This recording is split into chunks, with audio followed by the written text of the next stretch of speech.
اللهم صل على محمد وعلى آل محمد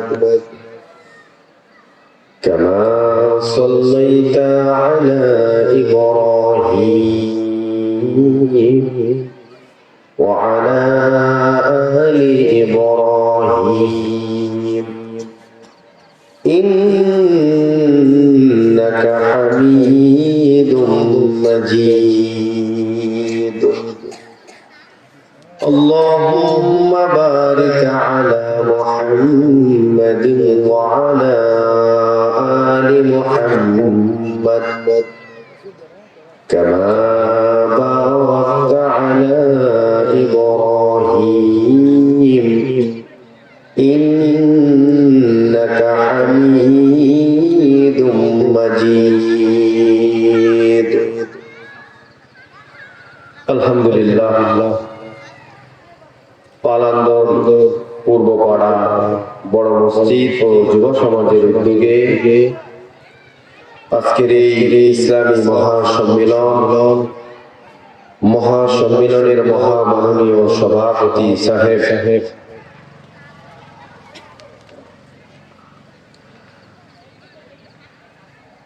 আমার উস্তাদুল আসাতিজা আলহাজ হযরত মাওলানা আবুল কাসেম সাহেব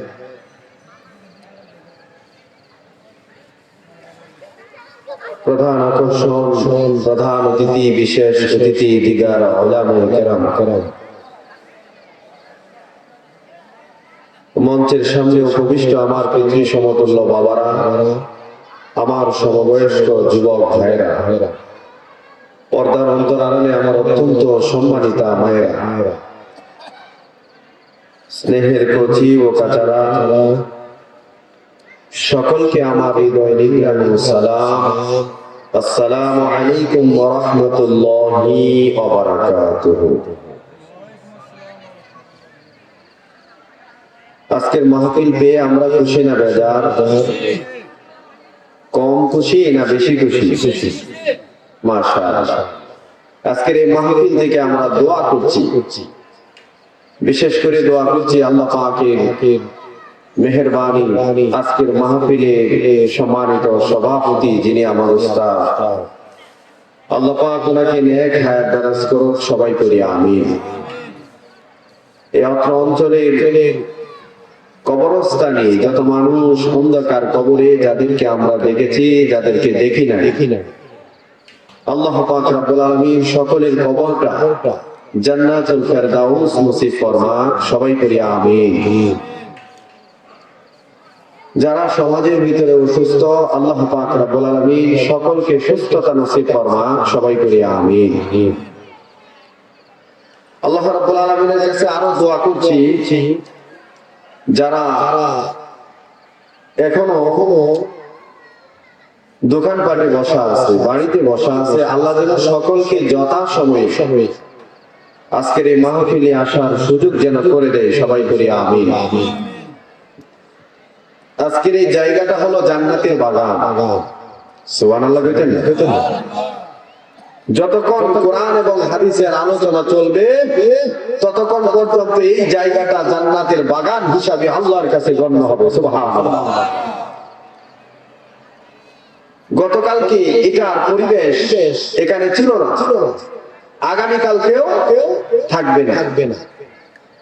আর আমার আপনার জীবনের হয়ে যেতে পারে আজকের এই মাহফিলটা জীবনের সর্বশেষ মাহফিল হয়ে যেতে পারে। আজকের এই মাহফিলটাকে উসিলা করে আল্লাহ পাক রব্বুল আলামিন আমার আপনার জীবনের সমস্ত গুনাহগাতা মাফ করে দিতে পারেন। চিৎকার মেরে পড়েন সুবহানাল্লাহ। আল্লাহ কাকে কোন অবস্থায় মাফ করে এটা আমরা কেউ জানি? কেউ কইতে পারবো না, কিন্তু আল্লাহর কাছে তালাশ করা লাগবে। কি করা লাগবে? আল্লাহর কাছে উসিলা তালাশ করা লাগবে। কোন উসিলায় যেন আল্লাহ পাক মাফ করে দেয় আমরা কেউ বলতে পারি না, কেউ জানি না। একটা ছোট্ট ঘটনা আপনাদেরকে শোনাই, তারপরে আমি আমার আলোচনার দিকে ফিরে যাব ইনশাআল্লাহ। বনি ইসরাইলের একজন যুবক বনি ইসরাইলের একজন যুবক 99টা খুন করছে। কয়টা খুন করছে? কি কম খুন মারানোর কথা শুনলে কেমন কেমন লাগে না? 99টা খুন করছে। খুন করার পর আরেকটা যখন খুন করবে, ওই বেচারা হলো টাকা পয়সার বিনিময়ে মানুষ হত্যা করে। একটা সময় এরকম অবস্থান ছিল না? কিছু কিছু জায়গায় এখনো আছে। খিলা সম্মানিত প্রিয় সুধী, এবার যাকে মারবে ওই মানুষটা বলল, তুমি যে আমাকে হত্যা করবা, কারণটা কি? আমার অপরাধটা কি? 100 কোড়া হবে। আল্লাহর বান্দাকে জিজ্ঞাসা করা হলো, তোমার সাথে আমার কোন প্রকার শত্রুগিরি নাই, তোমার সাথে আমার কোনো আক্রোশ নাই, তোমার সাথে আমার কোনো দ্বন্দ্ব নাই, তাহলে কেন তুমি আমাকে মারতে চাও? কারণটা কি? কোনো কারণ নেই, তোমাকে মারবো, কন্টাক্ট হয়েছে। ঠিক আছে, তুমি যে আমার মারবা, এই যে তুমি পাপের ভাগীদার হচ্ছ, কিয়ামতের ময়দানে এটার জন্য তোমার ফ্যামিলির কেউ, তোমার সন্তান, তোমার ভাই বেড়াদর, আত্মীয় স্বজন, স্ত্রী, পুত্র, তারা কি কেউ গুনাহের ভাগ নিবে? আমি যাবো না। তুমি একটু তালাশ করে আসো, আগে তোমার বিবি বাচ্চাকে জিজ্ঞাসা করে আসো, তারা কি তোমার এই পাপের ভাগীদার হবে কিনা? চলে গেল। বিবিরে যায় বলল, বিবি, আমি যে তোমাদের জন্য এত অন্যায় অপরাধ করতেছি, কিয়ামতের ময়দানে কি তুমি আমার এগুলোর ভাগ নিবা? গুনাহের কেন নিব? তুমি আমাকে বিবাহ করার জন্য কিভাবে উপার্জন করে আমাকে তুমি লালন পালন করবা, আমার ভরণ পোষণ দিবা, এটা আমি তো জানি না, আমার জানার কথা না। সন্তানকে জিজ্ঞাসা করা হলো, সন্তান, কিয়ামতের ময়দানে কি আমার গুনার ভাগ তোমরা নিবা কিনা? বলে না। পিতা মাতাকে জিজ্ঞাসা করা হলো, কিয়ামতের ময়দানে আমার জীবনের গুনার জন্য তোমরা কি আমার পাশে থাকবা কিনা? বলে না। এবার আল্লাহর বান্দার একটু হুশ আসছে, চলে গেছে। আপনি তো বলছিলেন কথা তো ঠিক, কেউ তো কিয়ামতের ময়দানে আমার গুনাহের ভাগ নিবে না, সুতরাং আপনাকে আমি হত্যা করলে লাভ কি? চলে যান। কার জন্য কি করি? কার জন্য কি করি? বিদায় হয়ে গেল। বললো, এখন আমি যে গুনাহ করছি, এতগুলা অপরাধ আমি করেছি, এতগুলা হত্যা আমি করেছি, এখন আমি এই গুনাহের মাপ কিভাবে পাইতে পারি? তাকে বলা হলো, তুমি অমুক জায়গায় চলে যাও, অমুক জায়গায় যায়া ওইখানে একজন আল্লাহর বান্দা আছে, বুজুর্গ মানুষ, তাকে যায়া বললে পরে হয়তো বা একটা রাস্তা বের হতে পারে। বেচারা আল্লাহর বান্দা বাড়িতে চলে যায়া ওই লোকে ওই অবস্থানে যাওয়ার জন্য বাড়ি থেকে বের হয়েছে।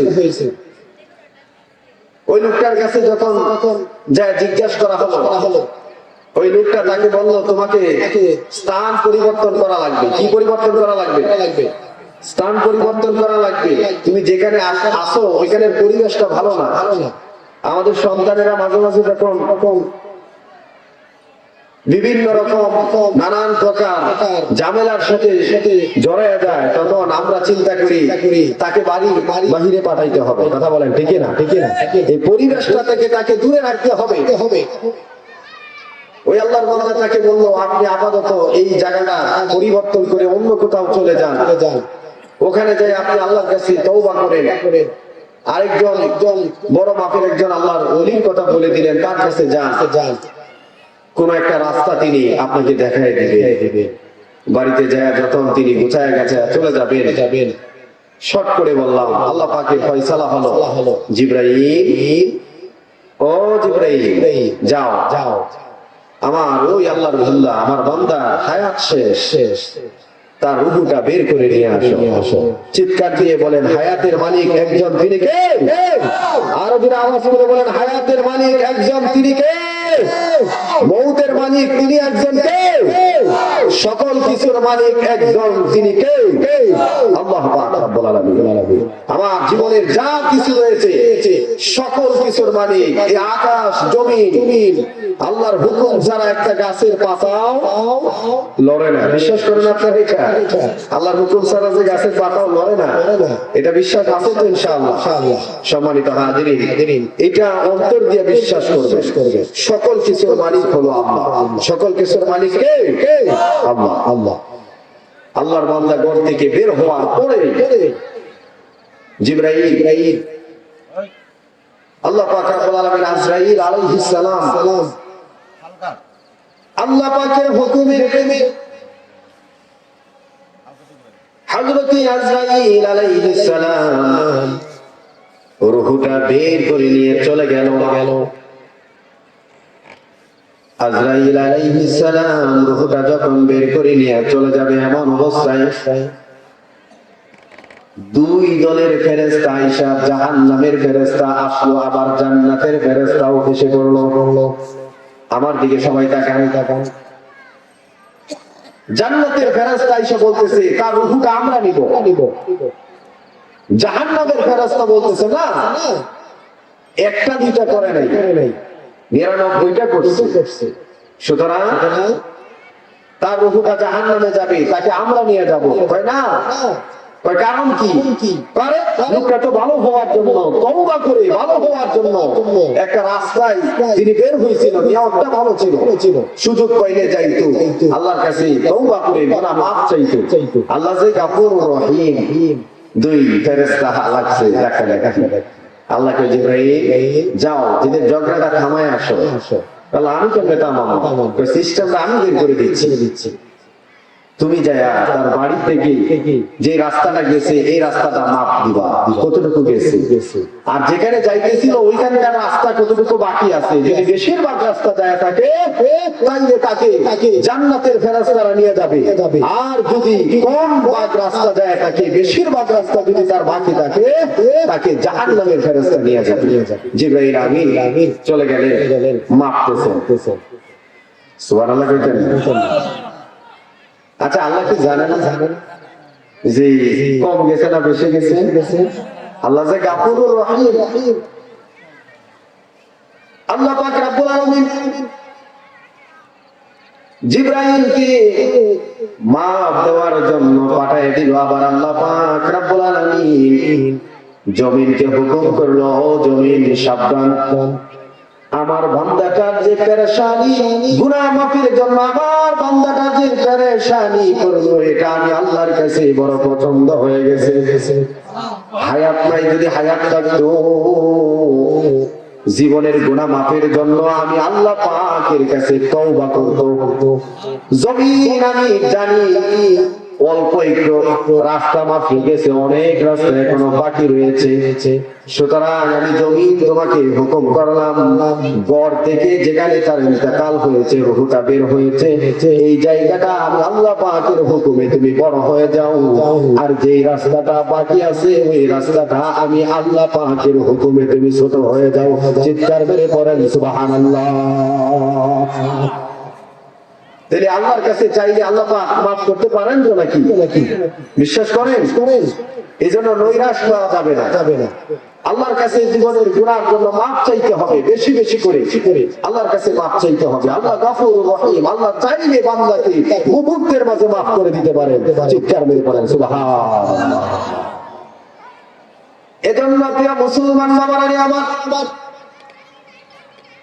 আল্লাহ পাকের কাছে এই মাহফিলগুলো হলো উসিলা হয়ে যাবে। কারণ কার গুনাহগুলি যে কখন মাফ হয়ে যায় আমরা কেউ বলতে পারবো না। কার উসিলায় যে আল্লাহ কাকে কখন মাফ করে দেয় এটাও কেউ বলতে পারবো না। পারবো না। আমি আপনাদেরকে আরেকটা কথা শিখাই দেয়া যায়। সমাজে অনেক পীর বুজুর্গ আলেম ওলামা রয়েছেন, অনেক নেককার মানুষ। সুবহানাল্লাহ কইতেন না? ওয়াজ যখন শুনবেন, মসজিদে যখন যাবেন, জুমার নামাজের বয়ান যখন হুজুর দিবে, খুতবা দিবে, চেহারার দিকে তাকায় থাকবেন। পারবেন তো ইনশাআল্লাহ? পারতেন না? আপনাদের মসজিদের সম্মানিত খতিব হাফেজ শহীদুল্লাহ হুজুর অনেক দিনের ইমাম, কি বলেন আপনারা? অনেক দিনের ইমাম। আল্লাহ ওনাকে নেক হায়াত দারাজ করুক, সবাই করে আমিন। আলেম ওলামাদের জন্য বেশি বেশি করে দোয়া করবেন তো ইনশাআল্লাহ? আমরাও আপনাদের জন্য দোয়া করবো ইনশাআল্লাহ। তাহলে একটা সম্পর্ক তৈরি হবে, হবে কিনা বলেন? সম্পর্ক তৈরি হবে। কেন তাকায় থাকবেন, এটা কারণ কি? আপনাদের সমাজে এরকম মানুষ আছে কিনা জানি না, মনে করে আমাদের এলাকায় আছে এরকম। বাস্তব কথা বলতেছি, বাস্তব কথা বলতেছি। মনে করেন যে গাবি মোটামুটি দুধ দেয় ভালো, ওই আল্লাহর বান্দা যদি যায় দেখে যে গাবি দুধ দেয় কতটুকু, কয় দেয় মোটামুটি, না গাবি দুধ তো ভালো আছে, দুধ তো ভালোই দেওয়ার কথা। এই কথা বলতে দেরি হবে। মনে করেন গাভীর আশপাশে যাওয়া, দুধ খিরাইবে দূরের কথা, গাভীর আশপাশেও যাইতে পারবেন না। আছে কিনা এরকম মানুষ? গাছের দিকে যদি, ফলের দিকে তাকায় যদি বলেন মাশাআল্লাহ এই গাছের ফল তো ভালোই হয়েছে, তাহলে এনি শেষ। পাট শাকের দিকে তাকায় যদি কয় না পাট শাক তো সুন্দর, এই পাট শাক সুন্দর করে আপনি গুছায় গুছায় ধুইয়া তারপরে যতই আপনি আগুনের উপর তাকে তাপ দেন, পাট শাক এমনি তাকায়। কেমনে তাকায়? এটা হলো চোখের বদনজর। এটা কি? চোখে বদনজর। এই কথাটা আমি এই জন্য বললাম, হাক্কানি উলামায়ে কেরামের সামনে যাবেন, ওনারা যখন কথা বলবে ওনাদের চোখের দিকে তাকায় থাকবেন। আল্লাহ চাইতো যদি কোনো হকপন্থী আলেম যাকে আল্লাহ পাক পছন্দ করেন, তার দৃষ্টি যদি আপনার গুনাহের উপর পড়ে, আল্লাহ রাসূল বলেন তোমার গুনাহগুলি একেবারে পুরো সাফ করে আল্লাহ পাকের দরবারে তোমাকে ওলির দরজায় পৌঁছে দিবে। চিৎকার করে বলেন সুবহানাল্লাহ। দরকার আছে না নাই? আলেমের চেহারার দিকে তাকাইলেই চোখের গুনাহ মাফ। সুবহানাল্লাহ। আলেমদের সাথে মুসাফা করলে যতক্ষণ ধরে রাখবেন হাতটা, ততক্ষণ পর্যন্ত চোখের গুনাহগুলি ঝরে পড়তে থাকবে। চিৎকার করে বলেন সুবহানাল্লাহ। সম্মানিত বাবার আমার, যেই গ্রামে একজন আলেম বসবাস করে, ওই গ্রামে মহল্লার মানুষ যদি কোনো অপরাধ করে, আল্লাহ চায় তার উপর লানত হবে, ওই মহল্লার উপর আল্লাহ পাকের গজব হবে। কিন্তু ওই এলাকায় একজন আলেম বসবাস করার হকপন্থী নেককার আলেম, কথা বুঝছেন? আছেন এরকম অনেক আলেম ওলামা আছে। কালকে আপনাদের বুঝ বলি, আমরা তো এইটুকু কই, অনেক আলেম ওলামা আছে, তারা দেখলে মানুষ রাস্তা সাইডে দিতে চায়। আছে কিনা এরকম? নামাজ নাই, কিচ্ছু নাই, হালাল হারামের কোনো চিন্তা ভাবনা নাই, আছে না নাই? ওই রকম আলেম ওলামা 1000 দিয়াও কোনো লাভ হবে না। সম্মানিত বাবারা আমার, কোন আলেম সমাজ যদি আপনার আমার সমাজের ভিতরে থাকে, আল্লাহ পাক রব্বুল আলামিন বলেন ওই সমাজের মানুষ যদি কোনো অপরাধ করে, আল্লাহ পাকের হুকুম হলো গজব নাযিল হবে। কিন্তু একজন আলেম থাকার কারণে আল্লাহ পাক ওই বান্দা, ওই মহল্লার সমস্ত মানুষকে মাফ করিয়া তাদের উপর থেকে গজবটা উঠায় নিয়ে বরং উল্টা আরো তাদের উপর রহমত নাযিল করে দেয়। সুবহানাল্লাহ। সম্মানিত হাজিরিন, এজন্য আমাদের সমাজে আলেম ওলামা, হকপন্থী আলেম ওলামা, নেককার আলেম ওলামা থাক, এটা আমরা চাই তো সবাই ইনশাআল্লাহ। আল্লাহ কবুল করুক, সবাই বলি আমিন। মুহতারাম হাজিরিন, আসেন আমরা সবাই মিলে নেক আমল বেশি বেশি করে করি। কারণ হায়াতটা যে কখন কার কিভাবে চলে যাবে আমরা কেউ বলতে পারি কি কেউ? এখন আসলাম আমি গতকালকে মোবাইল দেখতেছিলাম, হঠাৎ করে তাকায় দেখি যে একজন মুফাসসির তিনি ওয়াজ করতেছেন। উত্তরবঙ্গের ঘটনা সাধারণত, তো উনি কথা বলার সময় মাইকের সামনে তিনি স্ট্রোক করছেন, এখানেই তিনি পড়ে গেছে। বাকি পড়ে গেছে আছে না মারা গেছে বলতে পারতেছি না। তাহলে হায়াতের কোনো গ্যারান্টি আছে? নাই। আপনি বাড়ি থেকে বের হয়ে আসলেন, আর যে বাড়িতে যাইতে পারবেন কোনো গ্যারান্টি নাই। অর্থাৎ দুনিয়ার মায়াটাই কি ত্যাগ করে। আখিরাতের কথা একটু চিন্তা ভাবনা করেন। কি নিয়ে যাবো আমি কবরে, কি নিয়ে দাঁড়াবো আমি আমার হাসরের ময়দানে আল্লাহ পাকের সামনে। আল্লাহ পাক রব্বুল আলামিন এজন্য কোরআনুল কারীমের মধ্যে আল্লাহ পাক রব্বুল আলামিন ঘোষণা দিয়েছেন, ওয়ামা খালাকাতুল জিন্না ওয়াল ইনসা ইল্লা লিয়াবুদুন।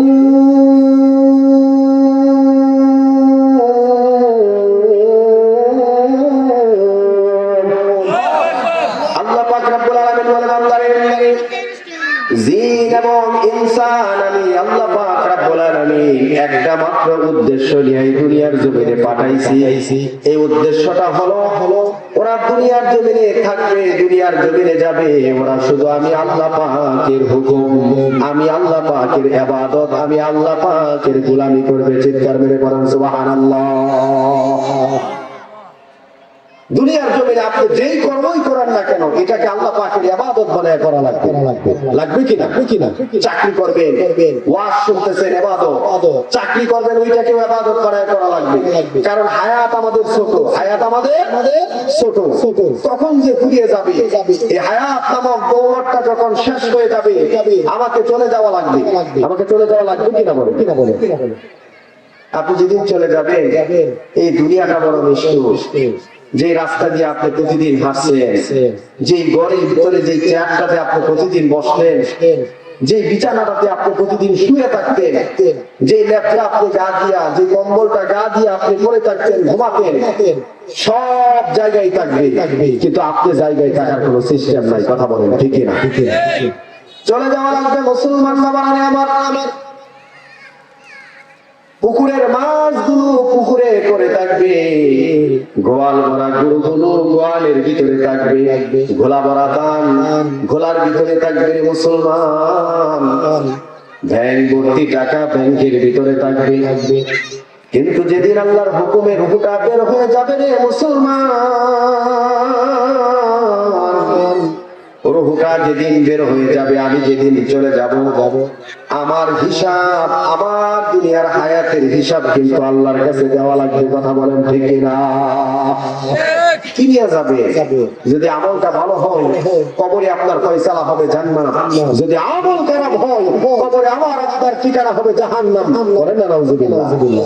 দুনিয়ার জমিনে একটু সাপ দেখলে আমরা অনেক সময় লাভ দিয়ে পড়ি, কি কন? লাভ দেই না?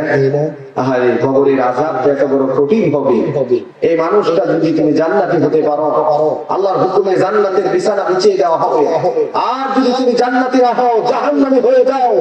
আল্লাহর রাসূল বলেন, দুনিয়ার জমিনে সাধারণ একটা সাপ দেখে চিৎকার চেঁচামেচি করে লাফ দিয়ে পড়তাম, কিন্তু আল্লাহ পাক রব্বুল আলামিন ওই দিন কবরের ভিতরে এমন সাপ ঢুকিয়ে দিবেন, যে সাপগুলো তোমার নাকের ছিদ্র দিয়ে ঢুকবে, কানের ছিদ্র দিয়ে বের হবে, চোখ দিয়ে ব্যাক করে বের হবে। নাউজুবিল্লাহ কইতেন না? কবরের দুই পাশের মাটি এমন ভাবে চাপ দিবে, রাসূল আকরাম সাল্লাল্লাহু আলাইহি ওয়াসাল্লাম বলেন, কবরের দুই পাশের মাটি এমন ভাবে চাপ দিবে রে মুসলমান, পৃথিবীর এক প্রান্তের মাটি আরেক প্রান্তে চলে যাবে, পাজরের হাড্ডিগুলো একটা আরেকটার সাথে ঢুকে যাবে। নাউজুবিল্লাহ। কেউ নাই কবরে যদি আপনার আমলটা ভালো হয়, এই কবরে আপনার আল্লাহ পাক জান্নাতের বিছানা বিছিয়ে দিবেন। আর যদি কবরে আপনার আমল ভালো না হয়, তাহলে এই কবরটা যে জাহান্নামের গর্ত হয়ে যাবে, জাহান্নামের গর্ত হয়ে যাবে। আমি জেলখানায় থাকতে আমি দুইটা বই পড়ছিলাম, একটা হলো গোয়েন্দা সাহাবী, আরেকটা হলো মৃত্যুর পরে কি হবে, কবরের জিন্দেগিটা কেমন হবে। এক একটা বইয়ের এক একটা লাইন পড়লে শরীরের লোম গুলা দাঁড়ায় যায়, কয়েকশো বছরের পুরানা বই, কিন্তু এই বইগুলা বাহিরে আর আইসা পাইনি। সম্মানিত হাজিরিন, এই জন্য তারাই বড় বুদ্ধিমান যারা দুনিয়ায় থাকাকালীন কবরের কথা চিন্তা করে, যারা দুনিয়ার জমিনে থাকাকালীন যারা আল্লাহকে ভয় করে। কথা বলেন ঠিক না? আল্লাহ পাক রব্বুল আলামিন আরেক জায়গায় বলেন, আলহাকুমুত তাকাসুর হাত্তা যুরতুমুল মাকাবির। প্রাচুর্যের প্রতিযোগিতায় তোমারে আমারে গাফেল করে ফেললো। প্রাচুর্যের প্রতিযোগিতায় আল্লাহ নিজে বলতেছেন আল্লাহ প্রাচুর্যের প্রতিযোগিতায় তোমারে আমারে গাফেল করে ফেললো রে মুসলমান। এই প্রাচুর্যের প্রতিযোগিতা তোমার আমার কতক্ষণ পর্যন্ত থাকবে? আল্লাহ পাক পরের আয়াতে বলেন ততক্ষণ পর্যন্ত এই প্রতিযোগিতা তোমার আমার চলতে থাকবে যতক্ষণ না পর্যন্ত কবরের মাটির সাথে আমার আপনার সাক্ষাৎ হবে। কথা বলেন ঠিক না? কবরে গেছেন তো সব শেষ। এর আগে তোমরা যে পর্যন্ত আছে বুঝে এই পর্যন্ত আমরা দুনিয়া নিয়ে ব্যস্ত। কথা কোন ঠিক না? দুনিয়া ছাড়েন একটু, দুনিয়ার মায়াটা একটু ছাড়েন, আল্লাহর হুকুম গুলো যথাযথ ভাবে মানে যদি মানতে পারেন তাহলে কবরে যায় শান্তি পাবেন, কবরে যায় মুক্তি পাবেন। সম্মানিত হাজিরিন, আমি আপনাদের মাঝে একখানা আয়াতে কারিমা তেলাওয়াত করেছি। আল্লাহ পাক রব্বুল আলামিন এই আয়াতে কারিমার মধ্যে কি বলেন? ওয়াকাদা রাব্বুকা আল্লা তা'বুদু ইল্লা। আল্লাহ পাক রব্বুল আলামিন বলেন ওয়াকাদা ربك ألا تعبدوا إلا إياه وبالوالدين إحسانا। আল্লাহ পাক রব্বুল আলামিন বলেন তোমার রবের পক্ষ থেকে ফাইনাল করে দেওয়া হয়েছে, তোমার রবের পক্ষ থেকে ফাইনাল ডিসিশন দেওয়া হয়েছে। ইবাদত করবে কার? ভয় করবে কার? আল্লাহর। আল্লাহর ইবাদত করা লাগবে, আল্লাহকে ভয় করা লাগবে। এরপরের কথা হলো তোমরা তোমার পিতামাতার প্রতি ইহসান করা লাগবে। চিৎকার মেরে পড়েন সুবহানাল্লাহ। পিতামাতাকে ইহসান করতে ভালোবাসতে রাজি আছেন আপনারা? সবাই কোন রাজি আছেন? যাদের পিতামাতা নাই আল্লাহ পাক আমার আপনার সকলের পিতামাতার কবরটা জান্নাতুল ফেরদাউস নসিব ফরমাক। সবাই বলি আমিন। পিতামাতাকে ভালোবাসলে রিজিকে অভাব পড়ে না। সুবহানাল্লাহ কইতেন না? পিতামাতা দুনিয়ার জমিনে আল্লাহর রাসূল বলেন দুনিয়ার জমিনে এমন কোন পীর নাই, এমন কোন আলেম নাই, এমন কোন বুজুর্গ নাই যে তোমার জন্য দোয়া করলে আল্লাহ পাকের আরশে উঠবে। কিন্তু আল্লাহর রাসূল বলেন দুনিয়ার জমিনে আল্লাহ পাকের হাবিব বলেন দুনিয়ার জমিনে কোন সন্তানের জন্য তার পিতামাতা যদি আল্লাহ পাকের কাছে দোয়া করে, আল্লাহ পাক রব্বুল আলামিন আল্লাহর হাবিব বলেন দুনিয়ার সমস্ত পীর বুজুর্গ আর আলেম উলামা মিলে দোয়া করলে এটা কবুল হবে এমন কোনো গ্যারান্টি নাই। কিন্তু যদি কোনো সন্তানের জন্য তার পিতামাতা আল্লাহ পাকের কাছে দোয়া করে এইটা আল্লাহ পাকের কাছে সরাসরি কবুল হয়ে যায়। সুবহানাল্লাহ। আমরা কইতে মা বাবারে জীবনে কোনোদিন জিজ্ঞাসা করি না, সবাই না, আছে এরকম কোনো কিছু কিছু। মা বাবার জীবনে জিজ্ঞেস করতে রাজি না, বাবা খেলো, মা খাইলো না খাইলো না, মায়ের অবস্থা কি, বাবার অবস্থা কি নাই খোঁজ খবর নাই। কথা কোন ঠিক না? অথচ আল্লাহ রাসূল বলেন এই মা এই বাবা তোমার জন্য কতই না পরিশ্রম করেছে, তোমার জন্য কতই না কষ্ট করেছে। পৃথিবীতে সন্তানের জন্য মা বাবার চাইতে আর বেশি, এর চাইতে আপনজন আর কেউ হতে পারে না। কথা বলেন ঠিক না? পৃথিবীর জমিনে সন্তানের জন্য মা বাবা সব চাইতে বড় আপনজন। কারণ বন্ধু বন্ধুরে ছাইরা যাইতে পারে, ভাই ভাইকে ছেড়ে যেতে পারে, আদরের বিবি তোমারে ছাইরা যাইতে পারে। তুমি যতই মুসিবতে পড়ো না কেন তোমার মা তোমার বাবা তোমারে কখনোই ছেড়ে যাবে না। যাবে? যাবে না, কেউ যাবে না। সম্মানিত হাজিরিন, এমন মানুষ আর কখনো কোথাও পাবেন না। ডাক্তার আপনাকে ফেরত দিয়ে দিছে, সব ডাক্তারি যত কাজ ছিল সব পরীক্ষা নিরীক্ষা করে আমাদের দ্বারা আর সম্ভব না, নিয়ে যান, নিয়ে আসলো, সবাই দেখে দেখে চলে গেল। কিন্তু রাতের অন্ধকারে মা বাবা আপনার মাথার পাশে বসে, আপনি যিনি আছেন মা বাবা আপনার পাশে বসে আল্লাহকে ডাকবে, রব্বে কারীম, হায় আল্লাহ পাক রব্বুল আলামিন, এই সন্তানটারে যে আমি আমার পেটে রাখছিলাম, কতই না কষ্ট আমি করেছিলাম। সন্তানকে যখন মা বাবা মায়ে যখন সন্তানদারে কষ্ট গর্ভধারণ করে, এই মা তার সন্তানটাকে লালন পালন করতে কত কষ্ট হয়, হয় কিনা? পৃথিবীর এমন কোন মানুষ নাই আল্লাহর কাছে দোয়া করবে, হায় আল্লাহ পাক রব্বুল আলামিন আমারে আমার দুনিয়ার জমিন থেকে নিয়ে যাও, দুনিয়ার জমিন থেকে আমারে নিয়ে যাও, আমার হায়াতের বদলতে আমার সন্তানদারে দুনিয়ার জমিনে রাইখা যাও। কথা কোন ঠিক না? একজন, এই দুইজন মাত্র ব্যক্তি রয়েছে, মা আর বাবা ছাড়া এই দোয়াটা আপনার জন্য কেউ করবে না। কথা বলেন ঠিক না? আল্লাহ পাক রব্বুল আলামিন বলেন, দুনিয়ার সন্তানেরা এই মা বাবারে কষ্ট দিয়া জান্নাত কামাই করবা, কোনদিন কালেও সম্ভব হবে না। এই মা বাবা তোমার জান্নাত, এই মা বাবা তোমার জন্য জাহান্নাম। মা বাবাই তোমার জন্য জান্নাত, মা বাবাই তোমার জন্য জাহান্নাম। তোমার মা বাবা যদি তোমার উপর খুশি হয়ে যায়, আমি আল্লাহর আরশ খুশি হয়ে যাবে, আমি আল্লাহ পাক তোমাদেরকে খুশি হয়ে জান্নাত দেব। আর যদি তোমার মা বাবা তোমার উপর নারাজ হয়, আমি আল্লাহ পাকের আরশ তোমার উপর নারাজ দিবে। কথা বলেন ঠিক না? এই জন্য মা বাবারে কষ্ট দেওয়া যাবে না, মা বাবারে কষ্ট দেওয়া যাবে, কষ্ট দেওয়া যাবে না। সম্মানিত হাজিরিন, মায়ের গর্ভে যখন সন্তান আসে, কয়েকটা মাস যাওয়ার পরে মা ইচ্ছা হয় অনেক কিছু খাবে, কিন্তু খেতে পারে না। পারে খাওয়ার সাথে সাথে বমি করে দেয়, ঘুমাইতে পারে না। কত যন্ত্রণা, কত কষ্ট, কষ্টের শেষ নাই। শেষ আছে? শেষ নাই। এমনিতে আপনি আমি দুনিয়ার জীবনে আসি নাই, অনেক কষ্ট এই মায়ের করা লাগছে।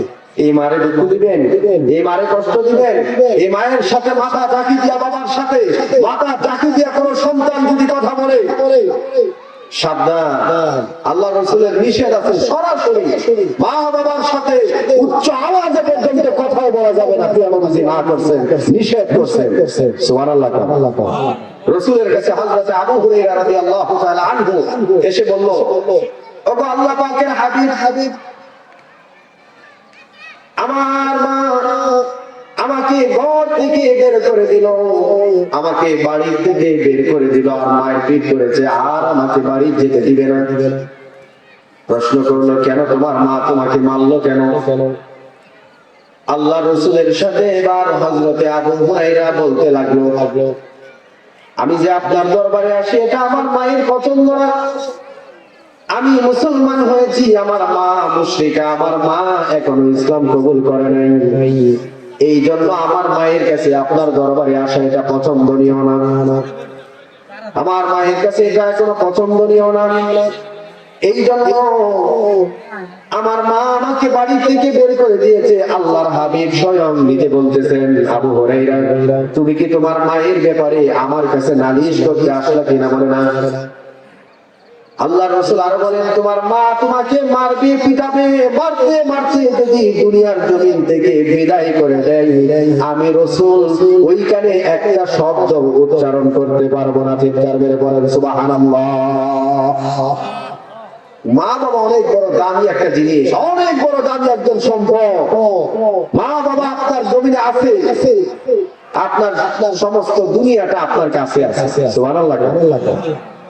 কারণ লক্ষ কোটি কোটি টাকা খরচ করে আপনি আল্লাহর সন্তুষ্টি অর্জন করতেও পারেন, নাও করতে পারেন, কিন্তু যদি মা বাবারে খুশি করতে পারেন, তাহলে আল্লাহর আরশ খুশি হয়ে যাবে। বলেন না সুবহানাল্লাহ। সম্মানিত বাবারা আমার, আল্লাহ পাকের হাবিব আরো বলেন, রাসূল আকরাম সাল্লাল্লাহু আলাইহি ওয়াসাল্লাম বলেন, কোন সন্তান তার পিতামাতার চেহারার দিকে যদি একবার নেক নজরে দৃষ্টি দেয়, নেক নজরে তাকায়, যে এই মা এই বাবা আমাকে অনেক কষ্ট করে লালন পালন করেছে, আমার জন্য অনেক পরিশ্রম করেছে, আমার বাবা নায়কের মতো চেহারা একসময় ছিল না, আমার মা এখন চোখ দিয়া পানি পড়ে, দেখলে কেমন জানি লাগে, কিন্তু একটা সময় তো আমার মা এমন ছিল না।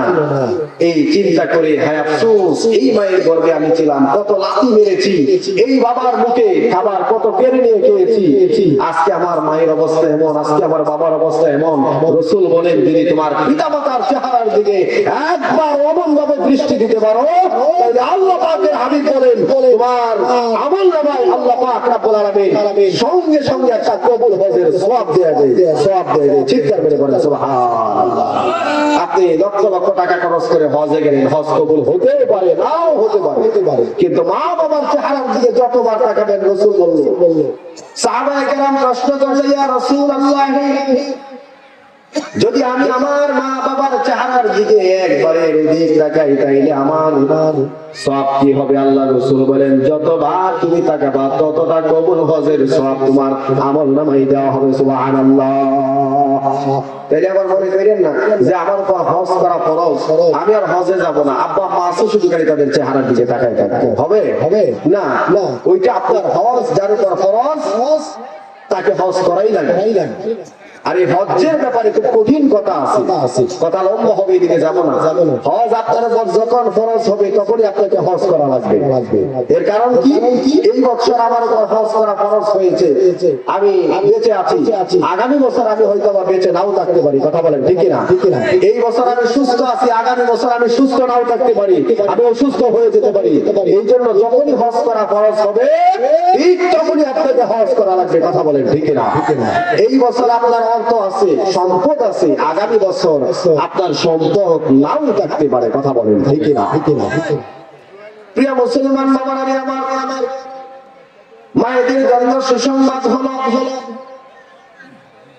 আপনার গর্ভে যখন সন্তান আসবে, একজন মায়ের গর্ভে যখন সন্তান আসে, আল্লাহ পাক রব্বুল আলামিন ওই মায়েদের জন্য সুসংবাদ দেয়, মাগো দুনিয়ার জমিনে সন্তান পেটে ধারণ করার কারণে মন চায় খাইতে, তুমি খাইতে পারো নাই।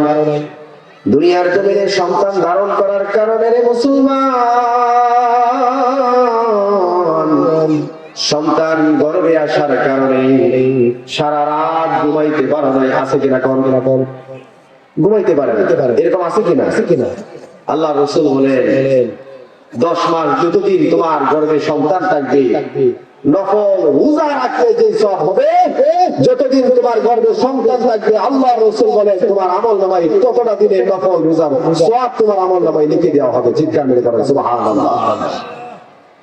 আল্লাহ পাকের হাবিব আরো বলেন, সারা রাত তুমি ঘুমাইতে পারো না,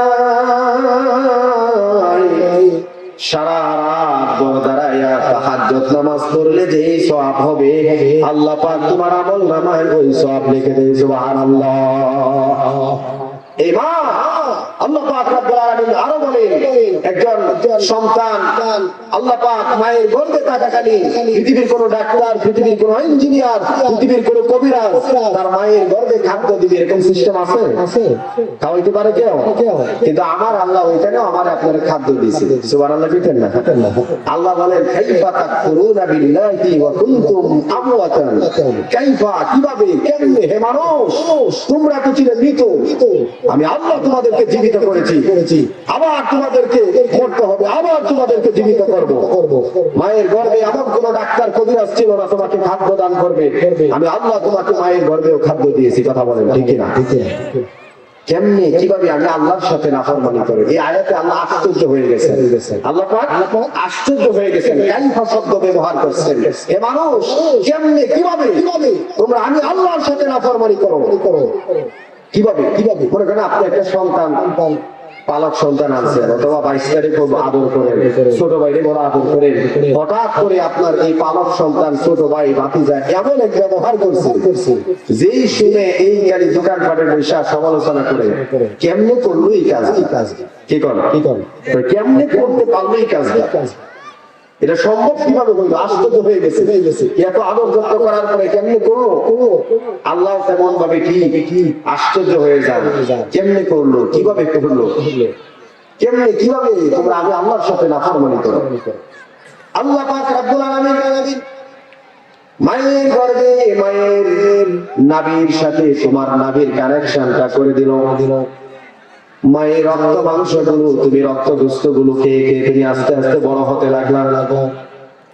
আল্লাহ পাক রব্বুল আলামিন মায়ের মাসিক অসুখটাকে বন্ধ করে দিল। ওই আল্লাহ পাক রব্বুল আলামিন মায়ের রক্ত বস্তুকে তুমি আস্তে আস্তে ধীর ধীর করে তোমাকে আল্লাহ পাক বড় করতে লাগলো।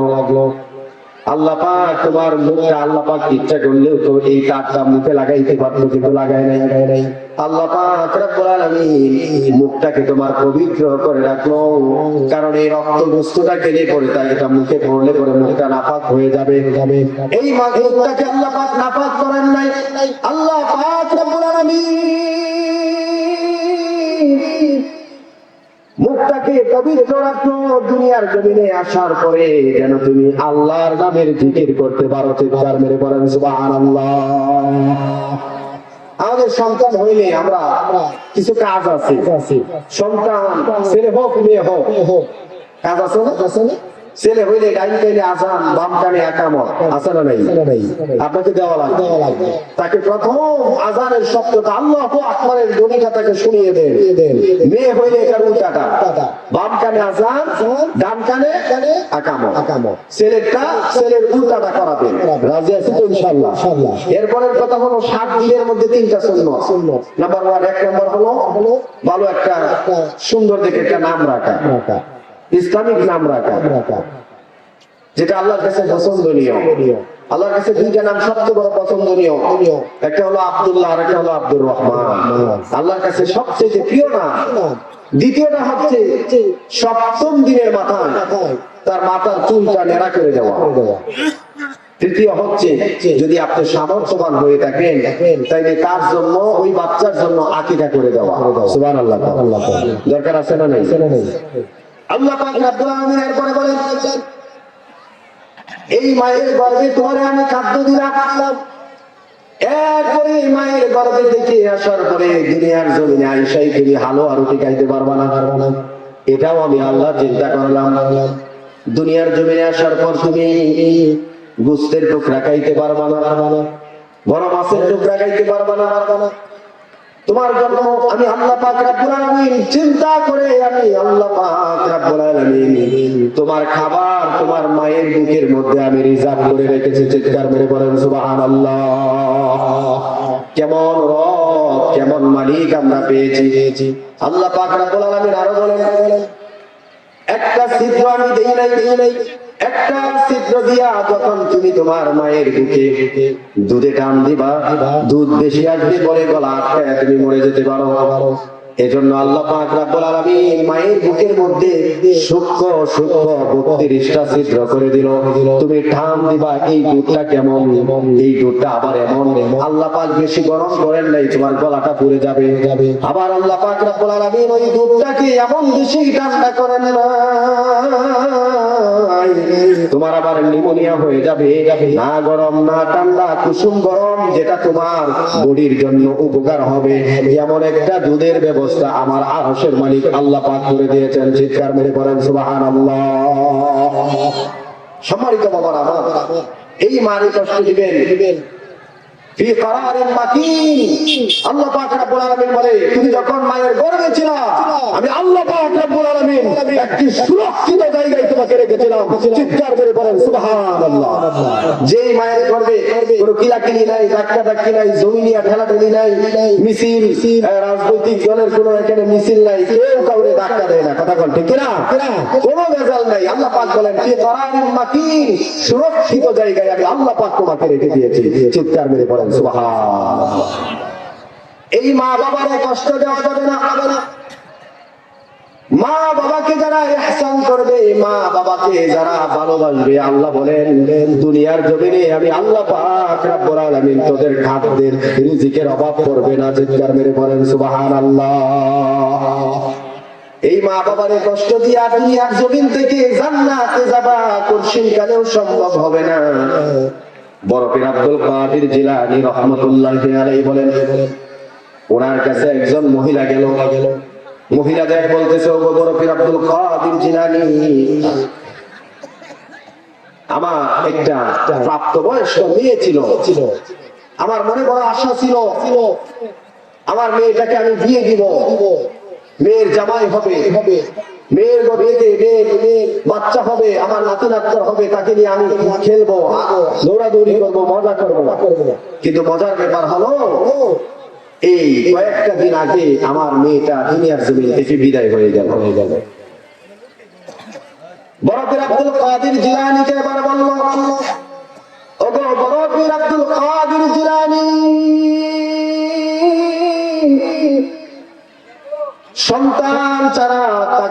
পারি না, সন্তানটারে না দেখে আমি থাকতে পারতেছি না।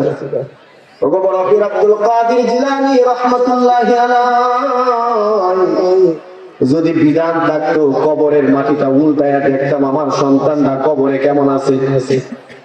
বিধান নাই, দেখতে পারতেছি না। তবে এমন কোন আমল যদি তাকে আমার শিখায় দেন যে আমল করলে স্বপ্ন যুগে দেখতে পারবো আমার সন্তানরা কেমন আছে। বড় পীর আব্দুল কাদের জিলানী রাহমাতুল্লাহি আলাইহি বলেন সূরা তাকাসুর, একটু আগে যে বললাম আলহাকুমুত তাকাসুর হাত্তা যুরতুমুল মাকাবির, আল্লাহ বলেন, আল্লাহ রাসূল বলেন, বড় পীর আব্দুল কাদের জিলানী রাহমাতুল্লাহি আলাইহি বলেন এই সূরাটা তুমি বেশি বেশি করে তেলাওয়াত করো। আল্লাহ চাইলে তোমার সন্তান কবরে কেমন আছেন আল্লাহ চাইলে দেখায় দিবেন। সুবহানাল্লাহ। পৃথিবীতে দেখেন বাবা তার সন্তানকে কবরে রেখে উঠে আসতে পারে। পৃথিবীতে এমন কোন বিধান নাই যে মা তার সন্তান কবরে নিয়ে নামবে। আছে? কেউ নামতে দেখছেন? কেন দেখেন নাই জানেন? দুনিয়ার জমিনে বাবা তার সন্তান রে কবরে রাইখা বুকে পাথর বেঁধে উঠে আসতে পারে, কিন্তু আল্লাহর হাবিব বলেন কোন মা যদি তার সন্তান নিয়ে কবরে নামেন ওই মা আর কবর থেকে উঠে আসবে না। ওই মা বলবে 10 মাস 10 দিন আমার সন্তানকে আমি আমার কাছে ধারণ করেছি, কত কষ্ট আমার সন্তানের জন্য করলাম, আজকে আমার সন্তানদারে কবরে রাইখা আমি কেমনে যাব? না না, কবরে নাই না, আমার সন্তানদারে রাইখা আমি একা চলে যাব না, আমার সন্তানদার সাথে আমারেও কবরে শোয়ায় দাও। কথা বলেন ঠিক না? এই মারে কষ্ট দিয়া, এই বাবারে কষ্ট দিয়া জান্নাতের আশা করেন না? সাবধান, সাবধান। মা বাবার জন্য বাজার থেকে আসার সময়, দোকানপাট থেকে আসার সময় 5 টাকার জিনিস হইলে নিয়ে আসেন, আপনার মা আপনার উপর খুশি হয়ে যাবে, আল্লাহর আরশ খুশি হয়ে যাবে। চিন্তা করে করেন সুবহানাল্লাহ। পারবেন তো সবাই? পারবেন তো ইনশাআল্লাহ? বড় পীর আব্দুল কাদের জিলানী রাহমাতুল্লাহি আলাইহি ওই মহিলাটাকে বললো, আর মহিলাটা আমল করা শুরু করলো। কয়েকদিন করার পরে ওই মহিলাটা এবার স্বপ্নে দেখতে লাগলো তার সন্তানরা জাহান্নামের আগুনে পড়তেছে আর চিৎকার চেঁচামেচি করতেছে, মাগো বাঁচাও, আমি বড় কষ্টে আছি, জাহান্নামের আগুনে পড়তেছি, মা তুমি আমার জন্য একটা কিছু করো। স্বপ্নটা ভেঙে গেল। পরের দিন বড় পীর আব্দুল কাদের জিলানী রাহমাতুল্লাহি আলাইহি তার কাছে যায় বলল, ওগো বড় পীর আব্দুল কাদের জিলানী, আমার সন্তানরা কবরের জিন্দেগিতে বড় কষ্টে রয়েছেন, জাহান্নামের আগুনে জ্বলে পুড়ে চিৎকার চেঁচামেচি করছেন, আমি দেখলাম। এটা আমি কি দেখলাম? দেখেছিলাম না, ওইটাই তো বড় ভালো ছিল। এখন কি করা যায়? বললো তুমি তোমার সন্তানের জন্য বেশি বেশি করে দান সদকা করো, আর আল্লাহর কাছে তার জন্য বেশি বেশি করে দোয়া করো। বড় পীর আব্দুল কাদের জিলানী মহিলাটা চলে গেল। এবার বড় পীর আব্দুল কাদের জিলানী রাহমাতুল্লাহি আলাইহি কিছুদিন পর তিনি নিজেই স্বপ্নে দেখতেছেন যেই মহিলাটা কিছুদিন পূর্বে জাহান্নামের আগুনে জ্বলতেছিল, ওই মহিলাটা ওই মেয়েটা আজকে আল্লাহ পাকের জান্নাতের ভিতরে উড়ে বেড়াচ্ছে। চিৎকার মেরে বলেন সুবহানাল্লাহ। মহিলাটা ওই মেয়েটা জান্নাতের ভিতরে উড়ে বেড়াচ্ছে। আল্লাহ রাসূল বড় পীর আব্দুল কাদের জিলানী রাহমাতুল্লাহি আলাইহি তিনি স্বপ্নে যুগে মেয়েটাকে জিজ্ঞাসা করলো, কি ব্যাপার, কিছুদিন আগে তুমি তো জাহান্নামে ছিলাম, তোমার মা স্বপ্নে দেখেছিল, আজকে তুমি জান্নাতে কিভাবে গেলা? মেয়েটা বলতে লাগলো, আমার মা ঠিকই দেখেছেন, আমি যখন যেই গুরুস্থানে আমাকে দাফন করা হয়েছে আল্লাহর রহমতে কিছুদিন আগে এই গুরুস্থানের পাশ দিয়ে এক জাত মাদ্রাসার ছাত্র আছে না নাই? কথা বলেন আছে না নাই? যাচ্ছিল, হেঁটে যাচ্ছিল, যাওয়ার সময় হঠাৎ করে ওরা দাঁড়িয়ে গেল, কিছু কোরআনুল কারীমের তেলাওয়াত করলো। আল্লাহ পাক এদের দাঁড়িয়ে যাওয়া, এদের তেলাওয়াতের বদলে আরশের মালিক শুধু আমি নই, এই গুরুস্থানে যতগুলো কবরে আল্লাহ পাকের আযাব হচ্ছিল সকলকে আল্লাহ পাক মাফ করে দিয়া আমরা আল্লাহ পাক রব্বুল আলামিন আমাদের সকলকে জান্নাতে প্রবেশ করে দিয়েছেন। চিৎকার মেরে বলেন সুবহানাল্লাহ। এজন্য যেই গ্রামে মাদ্রাসা আছে এই গ্রামে বরকত আছে। সুবহানাল্লাহ কইতেন না? যে গ্রামে আলেম ওলামা আছে ওই গ্রামে বরকত আছে। মা বড় দামি জিনিস। মায়ের আপনি শত চেষ্টা করে মায়ের এক ফোঁটা দুধের ঋণ পরিশোধ করতে পারবেন না। পারবেন? পিতা মাতাকে যদি আপনার চামড়া সিলে যদি পিতা মাতার জন্য জুতা বানিয়ে দেন, লাভ নাই। এক ফোঁটা দুধের ঋণ পরিশোধ হবে না। এক বেটা চিন্তা করলো যে মায়ের ঋণ পরিশোধ করবো, মায়ের ঋণ পরিশোধ করবো। যাই বললো, মা গো আমি তোমার ঋণ পরিশোধ করতে চাই, কি করলে ঋণ পরিশোধ হবে এটা তুমি একটু বলো। এখন মা বলতেছে তুমি আমার ঋণ পরিশোধ করবা কিভাবে? আচ্ছা যাও, বাজার থেকে আমের সিজন আছে, বাজারে পাঠাইলো যে আমার জন্য বাজার থেকে যায় একটা আম নিয়ে আসো, পাকা আম নিয়ে আসো, একটা আনলেই হবে। গেছে বেচারা, বাজার থেকে একটা পাকা আম কিনছে। আমটা কেনার পর বললো যে মা আম তো কিনলাম, এবার বলো আমার কি ঋণ পরিশোধ হয়ে গেছে? কই না, তোমার ঋণ পরিশোধ এখনো হয় নাই, আরেকটু কাজ বাকি আছে। কি কাজ? তুমি যখন রাতের বেলায় ঘুমাইয়া যাবা, ঘুমানোর সময় এই আমটা বিক্রি নিয়ে ঘুমাইবা, সকালবেলা আমটা তুমি আবার আমার কাছে ফেরত দিবা। ফজরের নামাজের সময় মা যখন ডাকলো, এবার বললো যে বাবা আমটা কই, আমটা দাও। হাইসা দিয়া বলতেছে মা গো আমটা তো নিয়েই বুকের উপরে ঘুমাইছিলাম, কিন্তু রাত্রে কখন যে এদিক সেদিক ঘুরলাম, আমটা আমার শরীরের চাপে পইরা আমটা শেষ হয়ে গেল, আমটা ঠিক রাখতে পারি নাই। মা এবার জিজ্ঞেস করলো, ওরে আদরের সন্তান, কয়েক ঘন্টার সময় যদি তোমার বুকের উপর একটা পাকা আম তুমি ঠিক রাখতে পারো নাই, 10 মাস 10 দিন তোমারে আমি আমার বুকে, আমি আমার পেটের ভিতরে ধারণ করেছি। যদি তুমি আমার পেটের ভিতরে বুঝতে পেরেছি লাথি মারছো, আমি বুঝতে পেরেছি আমার আদরের বাবার কলিজার সন্তানের পেটের ভিতরে কষ্ট হচ্ছে,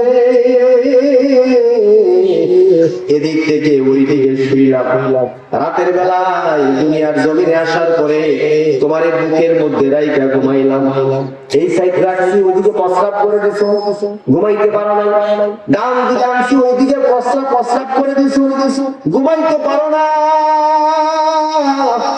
বুকের উপর সারা রাত থেকে তোমারে আমি আমার আদর করে ঘুম পাড়াইছি, ওই কোনদিন তো তোমার একটু কষ্ট অনুভব করো নাই। কথা বলেন ঠিক না? এই মায়ের ঋণ পরিশোধ করছেন, এই মায়ের কষ্ট দিয়া করছেন কেন? সম্ভব মা গো তোমার ওই সোনাম বলতে পারি না, মা গো তোমার ওই সোনাম বলতে পারি না, মুচকি হেসে কোকা ডাকতি, মুচকি হেসে কোকা ডাকতি, শুনতে যে আর পাই না, মা গো তোমার ওই সোনাম বলতে পারি না, হাজার হাজার মানুষ ভোর দিয়া আমার বাড়ি, চোখের সামনে নীলে বিদায় পরে সাদা শাড়ি, হাজার হাজার মানুষ যে ভোর দিয়া আমার বাড়ি, চোখের সামনে নীলে বিদায় পরে সাদা শাড়ি, তোমার বিদায় সেই বেলাটি, তোমার বিদায় সেই বেলাটি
পেটে যায় রে তোমার বিদায় সেই বেলাটি তোমার বিদায় সেই